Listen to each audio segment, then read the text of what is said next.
Hello, hello. We are live. Welcome. Welcome to Love, Hate, and Bound Pages. I am Lovett, aka Brittany. We're going to be talking about a really wonderful fantasy novel from the 80s from Tad Williams, known as the DragonBone Chair. And I have a wonderful guest with me who's very into this book. He's read it numerous times, and so he's going to help me through this process because it is a very intense book. So let's bring him in. Settle. Hi, Settle. Hi, everyone. Yes. It's just us, but we're having fun. Oh my goodness. Yeah. So thank you so much for, you know, bringing yourself to the forefront and honoring the agreement of reading this book with me. Thank you so much. Well, it was fun, and I can remember around that time, love it. I Hmm. had started reading R.A. Salvatore's Dris Duorden Dro Elf series because Hmm. I was in that search for sci-fi fantasy that wasn't explicitly Tolkien, and that's how Yes. I found this. Yeah. Wow. So and you originally you had all three books, right? And then you didn't have them anymore. So it's like kind of like re-bringing them back into your life. Yeah, I Yeah. remember I had the actual hardcovers that were at my mom's house that are more than likely in the possession of my brother. We read the paperback Dragonbone Chair, and my Uh-huh. mom was a member of these sci-fi fantasy book clubs, and so Wow. she immediately got all 3 in hardcover after that. Jeez. That is, yeah, she's like, I'm down for that. I love book clubs. They are amazing. I need to find one around me. Yeah, so I made a little bit of like a presentation. It's not really too fancy, but I like it. We'll see. See? Okay. Bam. So this is kind of like the copy that you have, right? Yes, that was Um, original one I got in the '80s also. yeah. And then I have this one where they updated it. Oh God, it's the white one. But yeah, I love it on the bottom. It says, inspired me to write my own book trilogy. It's one of my favorite fantasy series. George R. R. Martin. Didn't do that, did you? Didn't do that. It's one No. short. Do you think Oh he'll God. actually finish? I don't think so. No, I think he got so butthurt with what HBO and everything did, and he really stressful. He couldn't keep up with the writing, so he's like, "Nah, you're You not think gonna it'll get it." you think it'll be like The Girl with the Dragon Tattoo where another writer takes over? Mm, that's an interesting thought. Um, Possibly, maybe, but I don't know who would pick up such a thing that got so fumbled. You know? I don't know, maybe Robin Hobb, Mm, someone like that. okay, don't know who that is, but that sounds good. That that can be my next recommendation to you, The What Assassin's Apprentice and that series. Assassin's Apprentice? I've actually heard of that, just never read it. That's the Okay. most contemporary, probably sci-fi fantasy series that Mm-hmm. I've read, and I was blown away by that series. Nice. Yeah. It's just hard because it's just one book, really, that you need to finish. Um, I don't know if an author wants to pick up just to do a standalone thing because they'd probably want to end up adding to it, adding a couple more books in. Well, if they do it well, then I could see him doing like there was, I believe, 2 books from Mhm. the Girl with the Dragon Tattoo series that were Mhm. written after he died, so Okay. Yeah, that's good. I like when they honor honor the late authors. I actually enjoyed the 2 books. Mhm. It's the with the dragon tattoo and then what's the other one called? I Oh, think The Girl in the Spiderweb may have been one of the ones that was written after he died by the other mhm. author. Yeah. Okay. Yeah, because there's the one that girls that kick the hornet's nest. Yeah. Girl who played with fire. All right. So does that describe your teenage years? No, I just hung out at home, looked out through the window, and watched HGTV and the Food Network. That's my life. Oh my God. I like some of the recipes. They were nice. So let's get into the DragonBone Chair because I like how he did it. He broke it up into 3 parts, kind of like condensed little books within this major book. So if you had to, you could kind of separate it into the 3 and then just kind of read it in parts. So that was nice. It begins with Simon, who's like a scullery kitchen assistant, if you want to call him that. Yeah, I like that perspective. That's kind of like what caught me in the beginning is I I know about a hero's journey, but I had Hmm. never read anything about it where they describe the inner workings of a major castle and how someone that lowly fits in. Hmm. Yeah. Yeah, and he was having such a hard time fitting in because he's aimless. He's a meander. He likes to daydream, so he's just constantly getting in trouble by Rachel. That's why she calls him a moon calf. So he'd rather be out daydreaming about battles and heroic deeds and all of these amazing things he's heard about. And he's just this normal little lowly scullery kitchen, aide. It's kind of a big comparison because by the end of the book, he's not that anymore. If you think about it, today they would have given him Ritalin and basically over medicated him. No doubt about that. So instead, Rachel shows compassion and finds a way that can be channeled, which I thought was Yeah, great. yeah. And she knew his limitations and also like his tendencies, so she just found different uses for him to do. I'm sure she was very happy when he wanted to hang out with Morganis for a while. But yeah, so it follows him and he's, daydreaming and all that stuff. And then you have the old king, he's gone through many years and he's just at the end of his life. He doesn't want to die. He's like, no, can we find a way to live forever? And you have his little jester that's been with him forever, at his side, comforting him, singing him songs and telling him heroic stories of what he did in the past. That was really sweet. Um, and he goes a little bit further. You have, godly, you have him dying basically. I thought it showed the king's character of the loyalty that he had to those surrounding him, giving you an idea of how did he build this empire, and that's one way. Yes, yeah, compassion. It's like he was in a way a, a Simon where he was at the lowest level and he knew kind of the inner workings and what it took. So, but he didn't want to die. I thought that was a great part of the book because it kind of would make you think about the older presidents and older world leaders Hmm. as they're reaching that point in time, how they don't wanna die, and Yeah, they're reminiscing on the deeds that they created in the world, while at the same yeah. time lamenting that that was their era and now it's over. The golden era is done. So you're thinking about all the deeds that you did, all the errors you made, and then all of the heroic battles and deeds that you wanted to still do in the future, but your body can't do it no more. Mm-mm.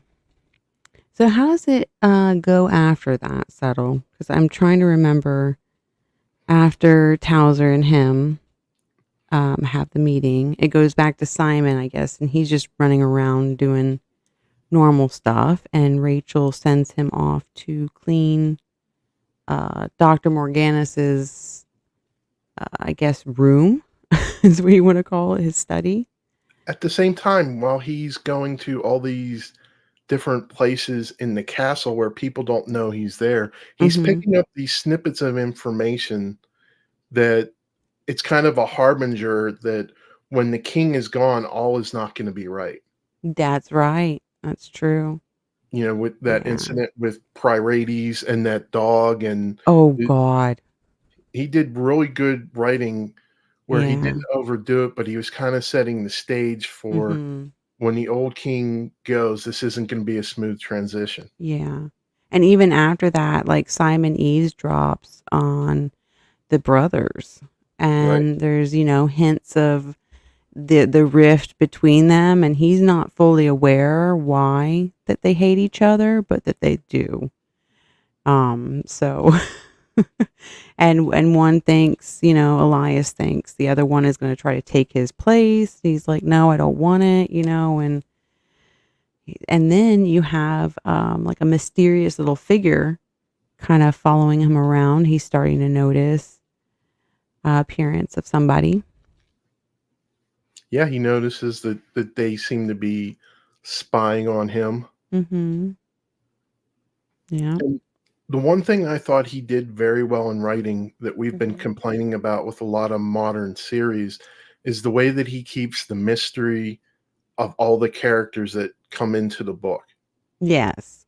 Like when you see the 2 brothers and you don't understand where that comes from because he doesn't come right out and tell you, and I love that when they don't have to put it in your face that he's Mhm. called Black Hand, and what that eventually leads to you finding out about him and his brother.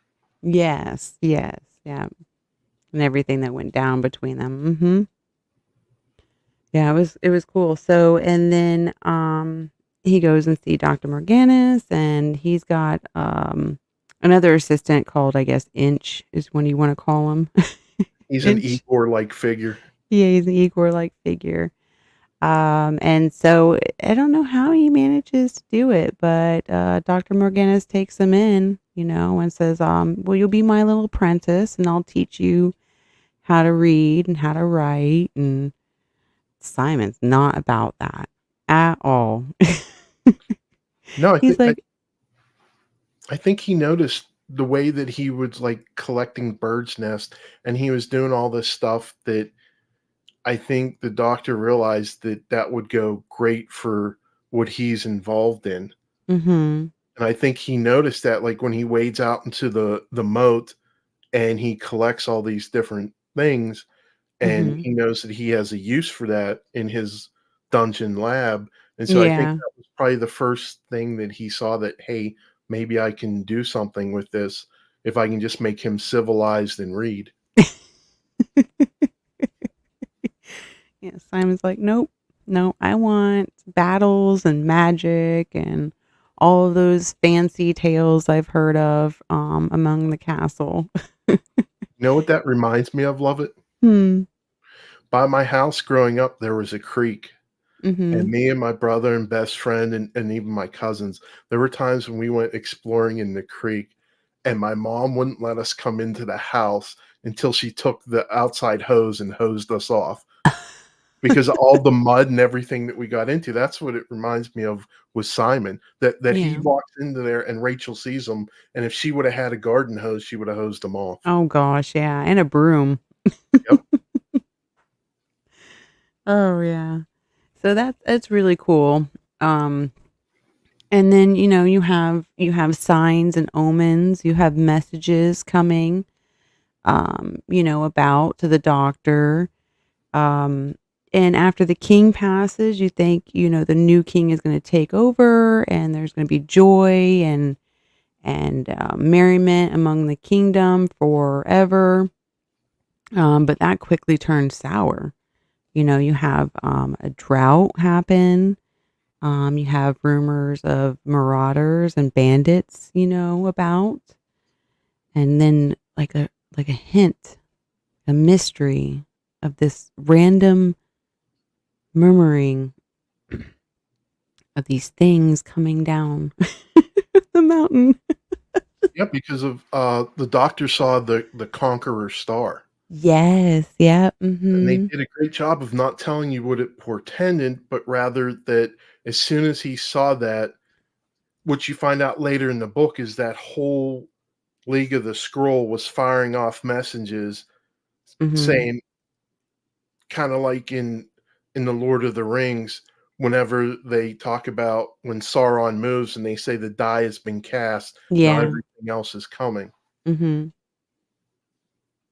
I thought they did a great job of, as you keep reading in the book and you get introduced to other people, you're getting the ties to the doctor and how he Yeah. was, and then you realize the reason why he was with Simon was because he knew the time was short, that he had to Yes. give this kid as much knowledge as humanly possible because he Mhm. knew that with Pryrates that things were gonna go, they were gonna go south real. Yeah. Yeah, very sour, very fast too.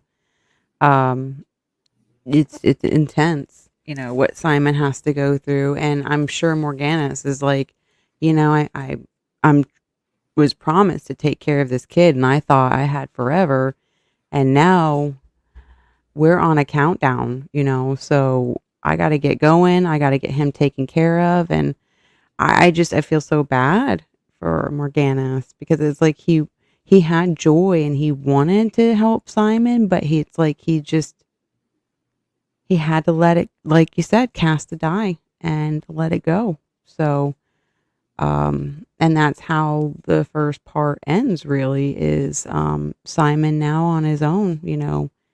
You had him find somebody that was held captive. What I thought was interesting, Lovett, is hmm at the very end when he sacrifices himself Oh my for gosh. Simon and Joshua to leave, it's kinda hmm like that scene in The Lord of the Rings when he says, "I am no cheap conjurer of tricks." For the first time, you actually see the Doctor's full power on display. Yeah. Yeah. Yeah, because you think of him as a jovial, kind of like airhead kind of mastermind, but there's this intense power he has behind him and this knowledge. Like you said, the League of the Scroll, there's this big group, there's a small group of people that have that intimate knowledge of all of the ancient, secrets with the Sithy and the king, whatever you want Yeah, to call him, the keeps telling him Frost that King. magic is no trivial thing, and Yeah. that battle with Pryrates, Simon finally sees that that kind of power only is wielded in extreme circumstances, like Mhm. for him and Joshua to leave the Yeah. castle. Yeah, and it ends up usually in casualty, you Yep. know? So he's like, "Boy, you don't even know what you're messing with." Yeah. Oh, and what I found interesting is his whole,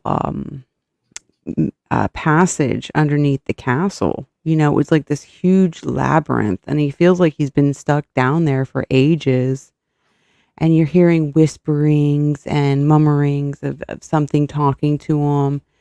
And you feel like he's losing his mind in a way Yeah, because he's sad. He sat there and sobbed for somebody, and now he has to pick himself up and go, and do what Morganis told him to do.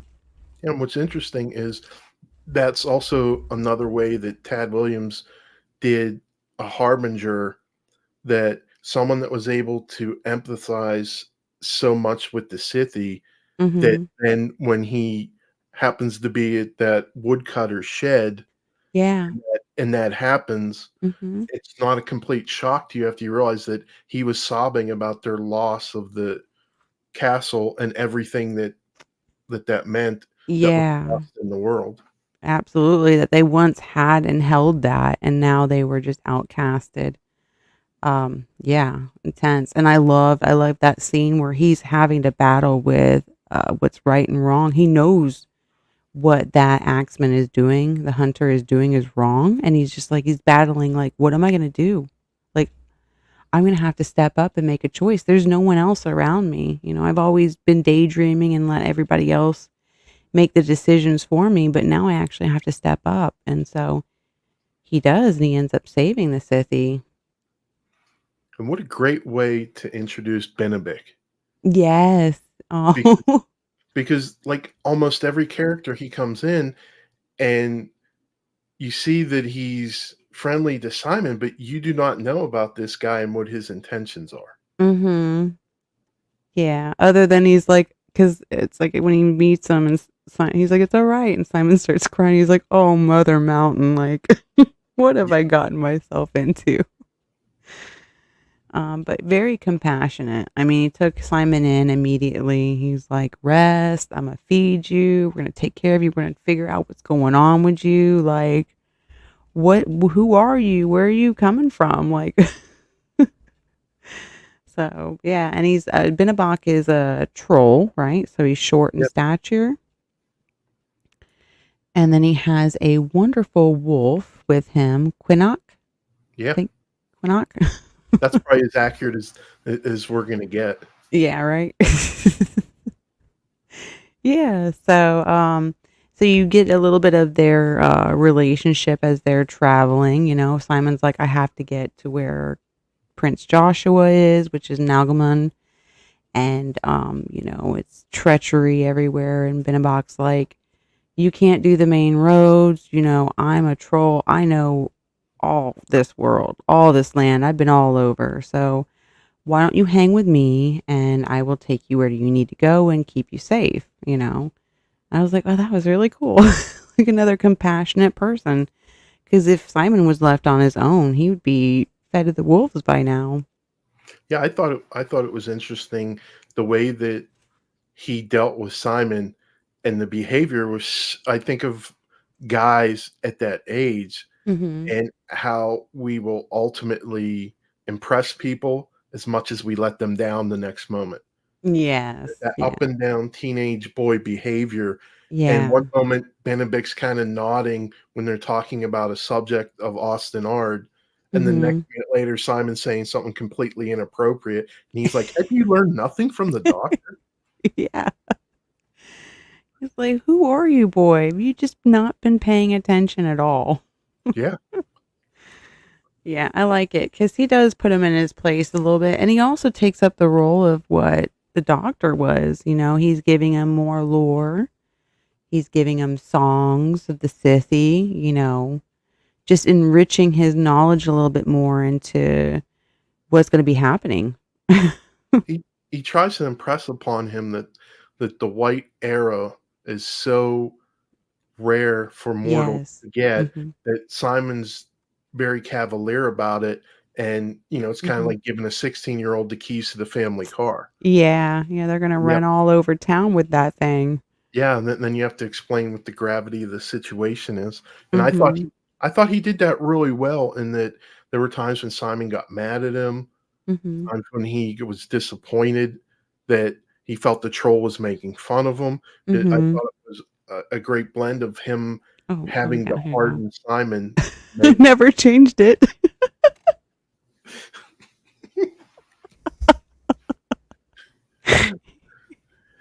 So this is what the first part was supposed to be. Yeah, see? Isn't that cool? Yeah, Okay, yeah, and then this is what we're on now. Okay. yeah. All right, go ahead. I'm sorry. No, that's a really good explanation of that part of the book, because Hmm. that's exactly what he's going through. Yeah, yeah, that arrow was, and I liked it. We're gonna skip a little bit ahead too because they're going everywhere, and they go to a chapel, right? Because Yeah, Benabach's like, I've been to this chapel before. We know the priest. Like, we're gonna be good. Don't worry. We're gonna get a meal. like it's Like, a and they're youth just trudging along, right? yeah, like it's a hostel in Europe, and you're like, "We come in here, we get hot food, we can take a Uh-huh. shower, we can do all this stuff." Yeah, yeah. So they're looking forward to that. And so they make it to the chapel and there's nothing but ruins there. Ruins. So that was really traumatizing for both of them, you know. And I think that was a great way of enforcing that they he was hearing rumors at the Mhm. highway about things on the road, and there Mhm. are things going down, and all of a sudden you see it and you're confronted with it, and it Mhm. makes so much more of a difference than hearing soldiers or somebody talking about what's going on outside the high holt in the wide world. Then you see Yeah. something like that.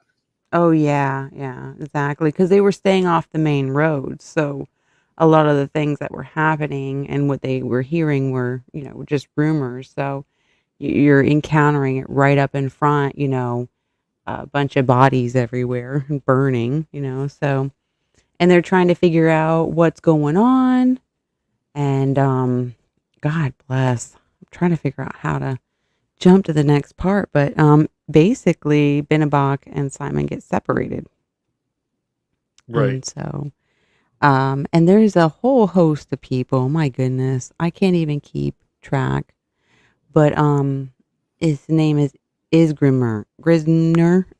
Yeah, it's Grimner. Isgrimner. Him and his group, come across it, and they're trying to figure out what the hell's going on. So he takes Simon in, and Simon's freaking out because he knows this guy. Yeah. He's trying to figure out what to say without giving himself away. Yeah, it was really good because as Grimner didn't remember running into Simon, Mhm. like, multiple times in the high hole, but he's looking at him like, "I know this person," Mhm. and it just adds to the mystery because Yeah. neither one were willing to give up a lot of information. Yeah. Yeah. And you have to think Simon looks different now, he no longer looks boyish, he's no longer clean shaven. He's way past the 5 o'clock shadow.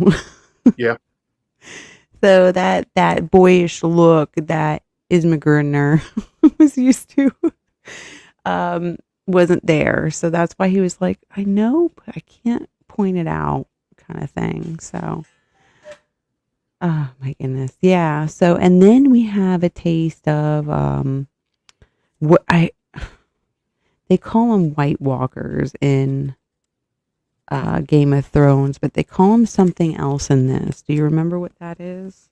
I think white foxes. White foxes? No, but the things that come out of the ground. Oh, the boucan. Buchan. Mhm. Yeah. Yeah. Yeah, they call them diggers. Diggers, yeah. So you get the first taste of the buchan, the diggers, and it's just chaos, right? And forces that they would never before take on a large group of armed men like that. Mhm. That's more foreshadowing that all was not well in Austin Ard for this to happen. Amen. Yeah, it's more brazen. Like they had more of a leniency, they had a more permission to get down to business. Yeah, So that was cool. But then somehow Benabach was like, Simon, yeah. where were you? Get out of here. Hmm. So crazy, crazy. Let's see here. Yeah. So so you have that and they're on the road more and it's like they're still being hunted. It's just no matter where they go and what they do, there's always somebody on their tail. Right, because I they don't tell you until later on through the book that Mhm. it was because of it had to do with the ceremony that Simon witnessed with the white Yes. foxes that Mhm. Irades knows that he witnessed that, and it's Yeah. all to keep the whole thing secret, Secret. and he's the Mhm. one guy that can put it all together. Yeah, yeah. And I like how that is like Pirates is constantly searching for him and it's almost like Simon is able to dream walk is what if Yeah, we want to call that. He's doing it on his own and going in places he should not be in and Pirates is there. He's like, "Where you at, my boy?" yeah. Yeah, he witnesses all these things, and it's kinda like when Benabok and the Scythy Mhm. later on in the book are like, "There's something about this mortal because nobody has this many experiences at his age, that there's Yes. something special about this mortal." Mhm. Yeah. You can already tell because he has the ring. Dr. Morganis gave him a ring. He gave him a transcript of his work that he wrote on the king. So there's things that that Simon was given to give him a head start, but there's also just some secret knowledge about Simon's past that we do not know about. That is allowing him to have this type of adventure and make it out alive ish. Yeah. Yeah, he has this affinity for kind of supernatural experiences. Mm-hmm. Yeah, like he was born for it. Yeah. So that's cool. Yeah, and so they pick up on their way. Binnenbach is like, we're gonna go see this old witch, is what I'm gonna call her, this old witch, because she knows more than I do. Because I'm like lost, what Yeah. to do next. So they go to the house of Galley, and she's a wonderful woman. But I think before that they find some stragglers, don't they? Yes, yes, they find, the boy and the wounded little girl Girl. Mm-hmm. stuck up in a tree, Mm-hmm. because I And believe that's like an introduction to the man that's leading the hunt. yes. Yeah. So and Simon is the one who plucked her out of the tree. Well, plucked them out of the tree, the boy and the little girl. So they're trying to get them to safety. And Binnenbach's like, I don't know where else, to go but the house galley. We can make it there. She can kind of give us aid and rest because they're being hunted. I mean, the hounds and the huntsmen are still going. Like they won't stop. And Minnebach realizes that with all the tricks that he employed for them to still be on their trail, he's sensing that this isn't something that came from, say, a noble house Mm-hmm. or from any of the places in Austin art. This is something that has serious backing to keep up with Mm-hmm. this way. Yeah, supernatural backing. Big mystical force. So yeah, so they get to the house, Galley's house, and so that's where you have the explanation of the dream walking, and they go through a dream, a sequence, and that's where you get a revelation of more of it's a revelation of basically there's three swords, Right. and they all have a certain importance with them. So he's seeing that. He's seeing I think he's seeing the king, the white king or whatever you want to call him. Yes. Yeah. So yeah, he's already seeing things that he should not be seeing. So oh, And they call scary. him Little Fly. Yes, they do. Yeah.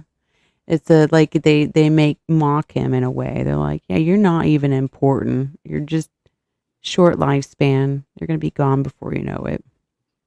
Then when you get further in the book, it's a different it's a different kind of mocking, because now it's like, "Little Fly, what are you doing here? How are you Yeah. able to get into this?" Yeah, yeah. How'd you Like, sneak your way through that door? yeah, and you can see that there's a different confidence level. The first time they're like, "Look at this mortal, what's he gonna do?" And Mhm. as all these major events in the world are happening and Simon's involved in it, then they're Mm. starting to realize this little fly may be important. Mhm. And we need him. And We need him alive. Priorities keeps telling them, "Don't worry, I got this handled. I got this handled." Yep. Mhm. Yeah, and the from that ceremony, King Elias, he's got one of the swords. Yes. And we find out that sword is sorrow, right? Yes. Yeah. So, and it's doing all kinds of things to the poor king. And he has to rely on Prieties for comfort because he can't sleep. He just can't be comfortable or manage. He just is probably filled with sorrow.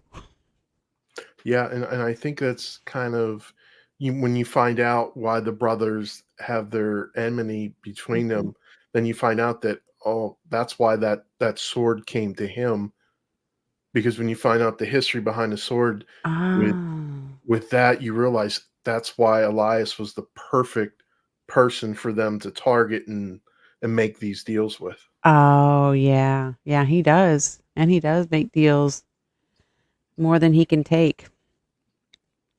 And so basically, we find out that the little girl is beyond probably help. She might not make it. And they need to get to Nalgamond.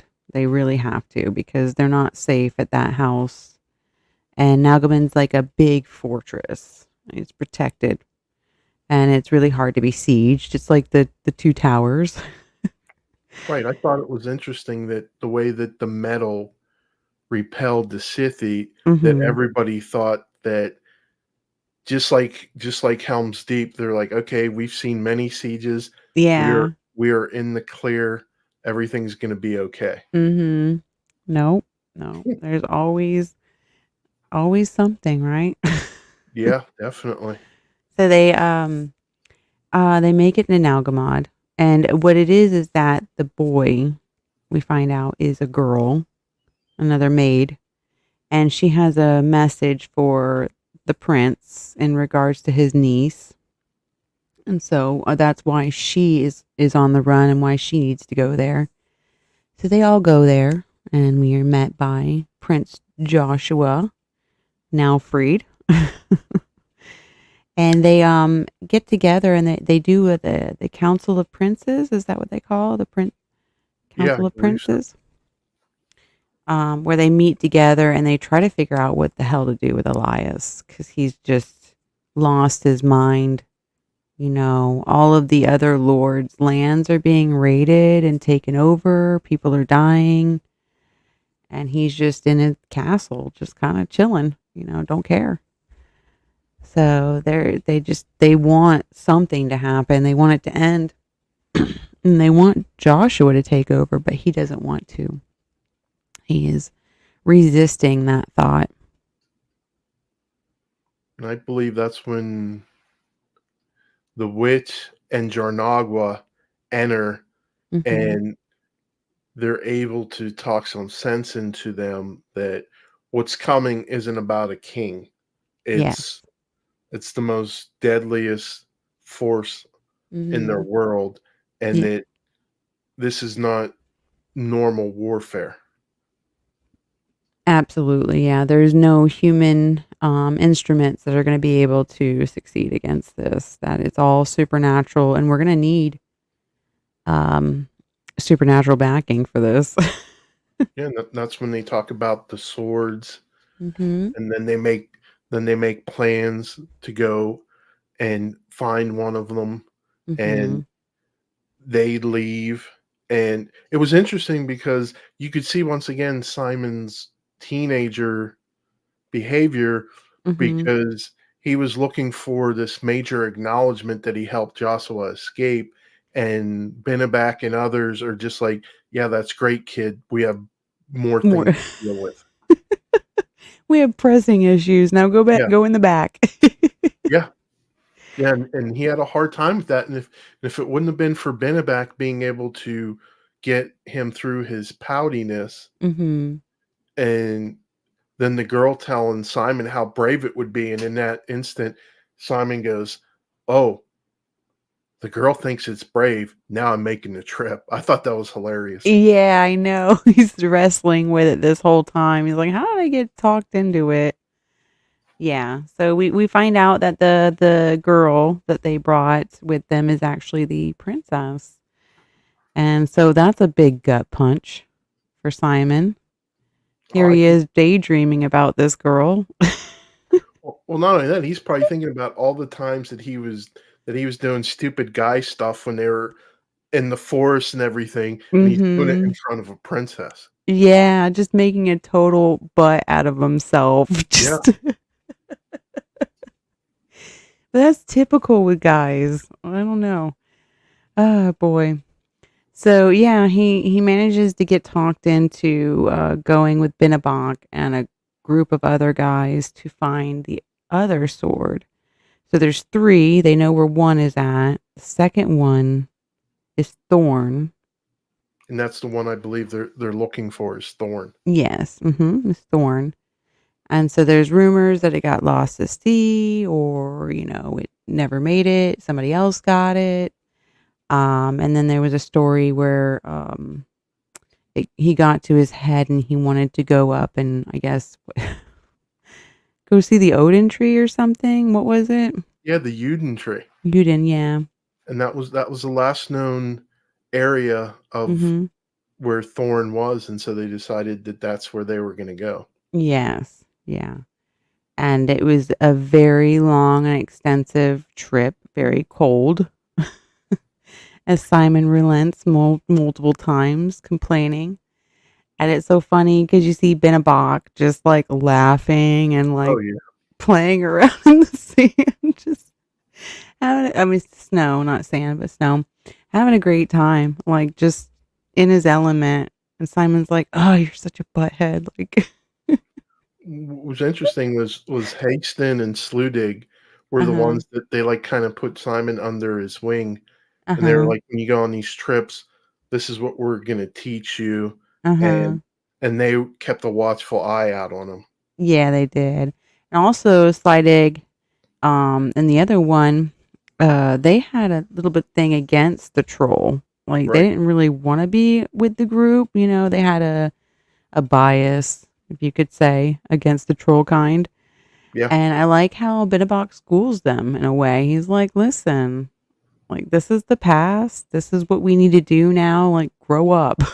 Just, And it filtered down because after he schooled them, then they schooled Simon, uh-huh.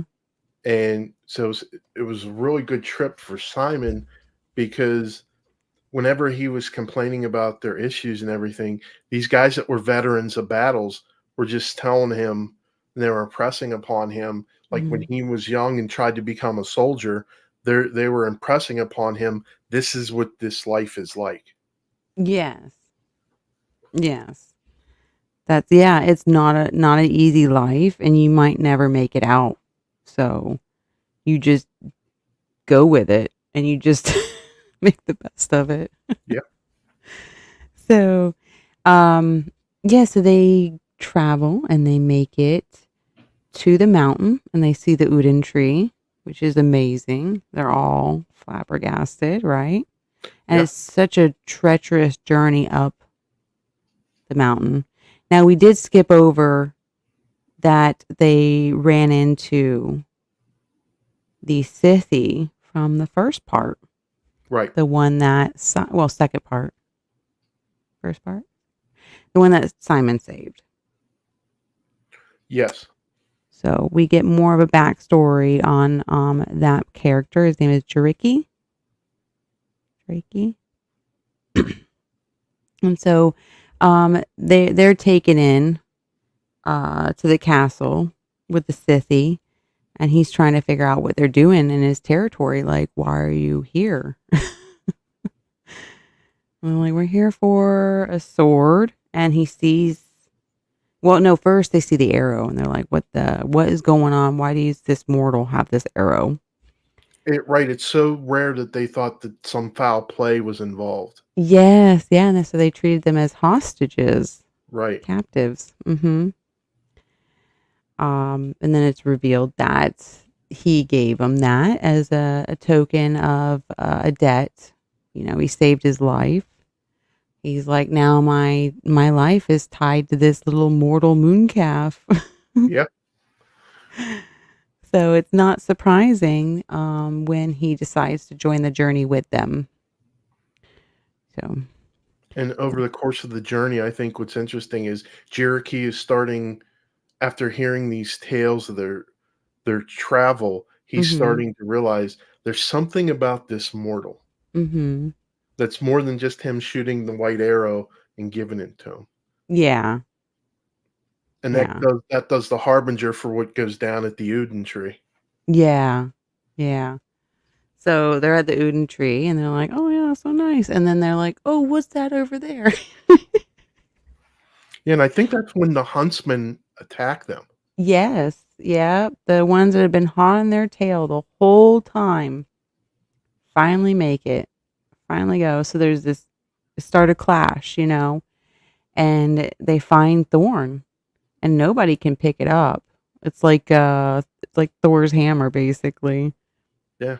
I like how he did that, Tad Williams, in a way. He's like, only the worthy one, right, can bear it. Whereas sorrow, what I think, is a trick, right? A person is tricked into bearing it. Yeah. What's interesting about that is he shows as it goes on is that in that moment, it was light that Simon could wield because that was an event that the sword wanted to happen. Yes. And at other times, you can barely lift it. You can't wield Yes. it. Yeah. It basically, it didn't want to be used for any other purpose than what it needed. Right. Like, you couldn't take this to war and, win a battle for yourself, in your heroicism. This is for something far more important than that. Yeah, you couldn't count on it, like you said, in battle because you didn't know if the sword was going to be light or if it Hmm. was going to be too heavy to wield. Hmm. Yeah, and that could cost you your life, especially if you're arrogant, thinking you can wield it at any time. So yeah, he just picks it up. He's like, it felt light as air. Like it was just calling. It was ready. So, and I loved it. I loved when he went out to the dragon. He's like, because him and Jiraki had a conversation before that, and there was a bunch of wolves, around in the outskirts, and they were all howling and talking. And Simon just couldn't figure out what they were talking about. And he's like, well, they're just chatting. They're like, we're here, I'm here. And so that's what he thought of in the last moment, is like, here I am. I am Simon. I'm going to do this. And he does. He beats the dragon.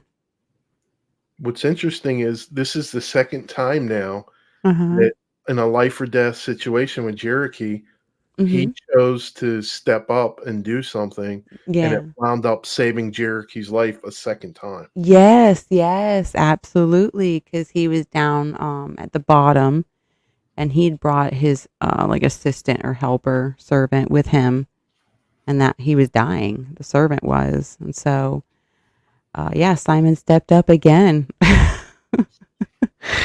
He's like, "Dang it, not again. Now I'm going to be with this kid forever." So, yeah, and then so it just goes to black. Simon just gets covered in the dragon blood, and you don't know what happens. And You then know, he wakes up. I thought of the way that that happened with the dragon's blood was like these experiences that you hear people do with ayahuasca. Oh, People do an okay. ayahuasca ritual, and then they say Okay. that they felt connected throughout the universe. That's Yeah. exactly how he was able to when that dragon's blood scarred him and got into his system, that's Yeah. exactly what he experienced. Yeah. I'd Because say so. because if you remember, he was saying, "Now I get it. I'm this little person, but there's 1,000 things connecting me to say a troll, Yes. to Mhm. say the white foxes." Yeah, so powerful. So now he has another magical supernatural connection, right? Yeah. Not, not only does he have the arrow of the Scythe and the ring and this innate ability, but now he's bathed in dragon blood. So that's intense. And so I guess it took him a bit of recovery. Yeah, I would imagine because I thought of it also as all that knowledge of the centuries that that Hmm. dragon had encompassed. Yes, I hadn't Felt thought about that. he actually felt what that was like for that dragon to be in the world, and Mm. I would guess it would be more than any mortal could handle, so that's why he was really banged up after that. Yeah, yeah, absolutely. And so he awakens and he's back with the Scythe in their castle. And he's like, what is going on? What happened? And so Cherokee gives them the details of what happened after the fallout, when um, Benabok, where's Benabok? What happened? All this stuff. And so it's kind of left open ended for the second book, right? Right. I think it was interesting that at that point in time, you had a Rimmersman with trolls and a Mm-hmm. Scythy, and they were all shedding blood and dying in the Yeah. same area. And once again, Cherokee's saying that's one more thing that this mortal's involved in that hasn't Mm-hmm. happened for hundreds and hundreds of years. Yeah. The bringing together of so many tribes, because if you remember, a lot of them have animosity towards each other, so for them to go on this expedition that could likely kill them and risk it all, that's a big bond. And Simon is the glue. So, I also think Cherokee's people at that moment realized that this mortal just took one of these swords and swatted this dragon on the head and basically smited him yeah, into like a oblivion. fly. And they're like, now I see why this prince shot a white arrow to this mortal. Yes. Now Yeah. they're starting to get it because, Mm-hmm. Uh-oh. and I think that at that point in time, you realize that going into the book two, Mm-hmm. that he's gonna be involved in other things, but you also at that same time, you find out about Joshua and Naglamond, and you realize how this is just one little victory, and they're Yes. gonna have to string them all together. They Mm-hmm. have even a chance. Yeah. Yeah. But it's almost like it's a hair's chance with what's going on because they're so late in the game. It's Right. been a secret, with priorities and all of this stuff. Um, and so they're late, so they're trying to catch up to what's going on. So yeah. Um, And they don't realize until now mhm. that all the activities that Elias's nobles have been doing to cripple things for the resistance, it's Mhm. now filtering back to them that the moment he took that crown, he put this stuff in motion. Yes. Like Yep. having Iskrim their idol, Yep. when all these things were happening that he knew he would be able to thwart, and Yep. you're finally starting to see, like you said, that they're realizing that they are so far behind in Mhm. what he's already started. Yeah. Yeah. And they've been played. So, Yes. oh boy. Wow, what an intense book. This was really cool. Thank you so much, Settle. Well, like I I- said, I've literally in my life read thousands of sci-fi fantasy, you wow. know, and only so many stick out to where I would wanna read again. Mhm. Yeah, this is definitely gonna stay on my bookcase for sure. I'm not sure if I'm gonna do the second one just yet. I'm gonna give myself a break. But yeah, just I don't want to read this again because it was just I felt a little bit constrained in a way on time. Yeah. Yeah, I I had to read understand. like Yeah, I understand that because there is a lot going on with as yeah. far as all the different areas of Austin Ard, Mhm. and they introduce a ton of people that you don't know because he writes it so skillfully. Yeah. Basically, he could have called this friend or foe, Yeah. That's and true. it would have made sense with Mhm. not knowing the motivations of all these different people. Yeah. And I know that a lot of these characters aren't here just for filler. Like I know that when I get to the second book that they're going to have more pivotal roles. But he just didn't want to throw them in on the second book like, "Oh, here's just a new person." So I like that where it's like the basis. The first book is like the dictionary of it, I guess, if you want to call it that. Like the Well, we could call it Copa's Bane because it was world building. Oh my goodness. Yeah. But But I liked the way he did it, Love it, in that you learned about this stuff through the stories of the characters. Mhm. It wasn't so much as here's a whole paragraph explaining this region. Instead, you got to see, like with Binnenbach and Sludig, you got to find out about their different cultures Mhm. through the way that they spoke to each other and the tales that they told. Instead of just Yes. saying, "Okay, this is this area, it's marshy, this is," Mhm. instead you learn about the little Ranneman and that area through the stories that he tells about meeting the doctor and everything else. Yeah. Yeah. And the songs, you know? Yeah, So, I think Copa would be down with this. yeah, I think so too. Definitely a big world builder. Well, I think it's because it's the way that it's done is that it doesn't bog the story down. Yes. Yeah. That's that's the most important thing is it's given to you piecemeal so it never Mhm. overwhelms you. Yes, exactly. Yeah, you don't want a whole chapter of it telling you, you know, the whole world and like what every world does. That's just boring, you know. Yeah, if you think Bring me about into that town. Show me the town. Paint the picture, you know. And so yeah, I like that. Well, along the travels, you see the change of the geography and the land, you know, the people. So amazing. I would definitely recommend this to anybody that liked Tolkien and Hmm. George R.R. Martin. Yes, absolutely. This would now I didn't read R.R. Martin's stories, his books. I've just watched the show. So how is that in comparison? What I liked about George R.R. Martin and even the show, and people always ask me, they're like, "Subtle, you love all this stuff like Lord of the Rings and everything." And I told him, I said, "What I liked about his particular work was that it was accurate." And the analogy that I use is if you're a serf working a noble's land Hmm. and you grow a pig, Yeah. when you take that pig to market, that's going to get your family through the winter.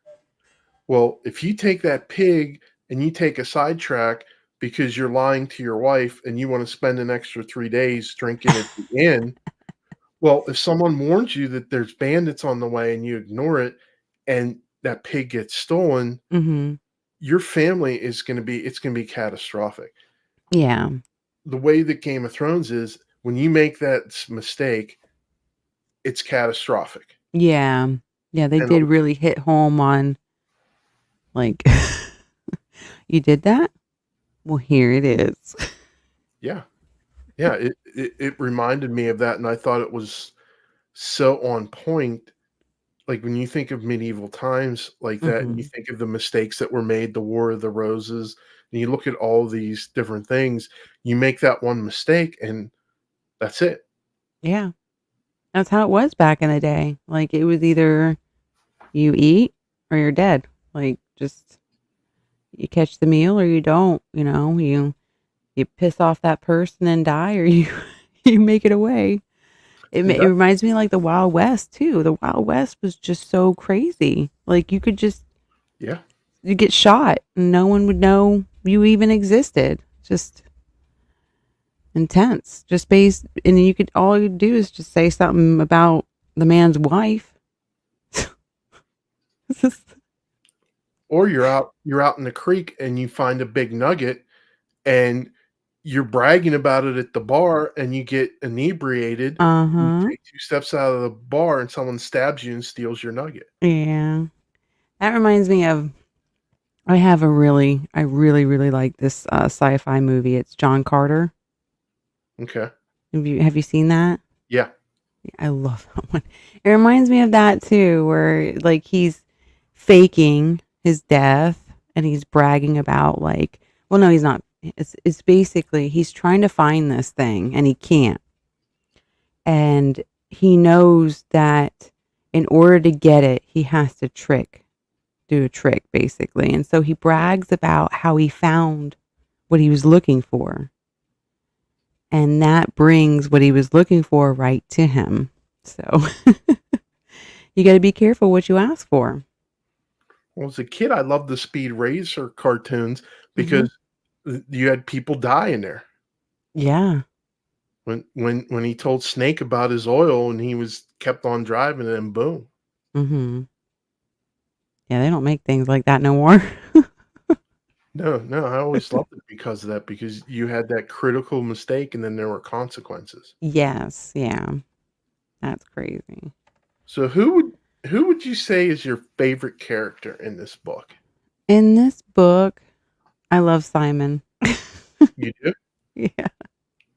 He's just conflicted and he doesn't know what to make of himself. Like he's always just on the precipice of trying to figure himself out.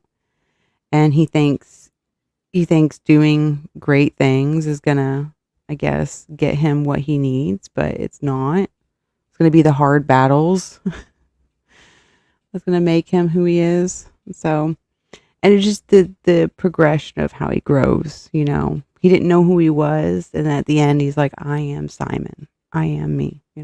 So I like that. Plus, I'm a daydreamer, so I got into way more trouble than Simon did as a teenager. So uh, I didn't get in trouble. So I just kind of hung out. I was a brat. I guess you can call me that. a brat. Mm-hmm. Yeah, little brat, I like brat. I like the doctor the best. Yeah, yeah. He was my favorite because of, even like in the opening scene with the woman dying, Uh that huh. he was just a very compassionate individual. Yes. Yeah. He's And like, oh well. he carried it out in such a way that he didn't care that, like, people like Rachel or other people that didn't understand what he was doing behind the scenes, he Mm-hmm. allowed himself that they could think of him as the absent-minded professor, and they have no Mm-hmm. idea that he's in the midst of shaping all these major events in Austin art. Yes. And that's how you have to be. You don't flaunt it. You don't say, "Hey, I'm the shit." I know everything. Because when trouble brews, they're gonna look for you. So you sit back in your knowledge, and that's what's great about people who have knowledge. They know never to jump. They know to sit back and assess and analyze things before they make any steps. And so that's really what's cool about Morganis. And he's like, but then he's also he's fun and upbeat because, when he talks about books, he's just like, oh, books are so great. And someone's like, what's so great about books? He's like, oh, you're just such a simple mind. Well, even with working with Inch, there once Hmm. again, you see his compassion, that was a person that most people would not have anything to do with, Hmm. yet he looked at a way to make him useful. Yes, he did. Yeah. With cost. Yeah. But yeah, I like Dr. Morganis. There were a lot of good characters. I like Miramel, you don't know what quite to make of her. It's like she has the same thing Simon's going on with, where she's dreaming of a different life. Like she feels trapped in her princess life and she sees Simon out free doing all these things, being a hero, being an idiot, and she has to be always so guarded with herself. So yeah, it'd be interesting to see how she shapes herself in the next book. No, we all know that Josh was a brooder, Mm-hmm. so it will be interesting to see how that evolves, because he's a leader and he just doesn't know it. Right now, he's Mm-hmm. like Han Solo. Yeah. He's going around being like Han Solo, like he doesn't even understand that you're part of the rebellion. You Mm-hmm. you've stretched your neck out. There's gonna be no reprieve now. It's Yeah. like when Solo blasted Vader out of the way so Luke could hit the Death Star. It's like, once Yeah. you do that, you're in it now. Yeah. Yeah. Your target for sure. Yeah. So he's gonna have to step up Yeah. and stop brooding and whining so much and thinking about the past. So, is he going to do it? That's the question. Is he gonna be like Simon, and when all hits the fan, he grabs the sword and says, Mhm. "I'm gonna go out swinging." Mhm. That's what's gonna have to be seen whether he can do that, because that's the other thing that's interesting about in the book is you see different people stepping out of their comfort zones as Mhm. all this stuff is going on. Yeah. Yeah, you see them breaking some of their routines and habits and having to step outside and think like, "Oh, whoa," you know. Yeah. You get a lot of that. So, oh, any closing words you like to say, Subtle, before we go? I would say that this book is worth reading if you like sci-fi fantasy, Mhm. and it won't bog you down with learning the world of Austin art because of the Mhm. way it's woven in and out with stories, and there is enough stuff that will make you laugh. So Yes. I would recommend this book to anybody in our circle that because Absolutely. And you it's can go back, like you said, go back and you can find more gems that you had missed. I found that too when I was rereading it yesterday and today, kind of through the tabs. I was like, you know what? I didn't pick that up the first time. Like when Dr. Morgana said, I made a promise to your father. yep. Who's your father? So, yeah, it's not an easy read. But like you said, it paints the picture very well. So definitely check out Tad Williams' The DragonBone Chair. And I guess that's it for tonight. Thank you guys so much for tuning in. And until next time. Well, I have a question for you. Yes. So I picked this book. Yeah. What's the next book that you're gonna pick that I'm gonna I haven't thought of that. I'm gonna read a one shot manga this weekend, but I was thinking about doing something. Um, I have Drunk's Achromatic Blue. okay. Achromatic Blue. I Yeah. just butchered that. I'm sorry, Drunk. I have that, so I'm thinking about reading that and reviewing it on the channel. So we'll see. I will talk to Mrs. Subtle about that because I actually bought that to send to one of her nephews or nieces, and I told her, I said, "Will you read this just to make sure, it's Yeah, it's PG. yeah, it's something that you wanna send them," Yeah. and she actually read it. I actually didn't. Okay. Yeah, So I haven't. Yeah, I feel bad I haven't touched it yet, but it's just so hard to keep track of everything. I can't even keep track of my own mind sometimes. But yeah, well, if you definitely if you want to co-read that with me, I'll let you know when I begin. okay. Sweet. Okay. Yeah. Well, we're gonna end the stream now. So for, that one,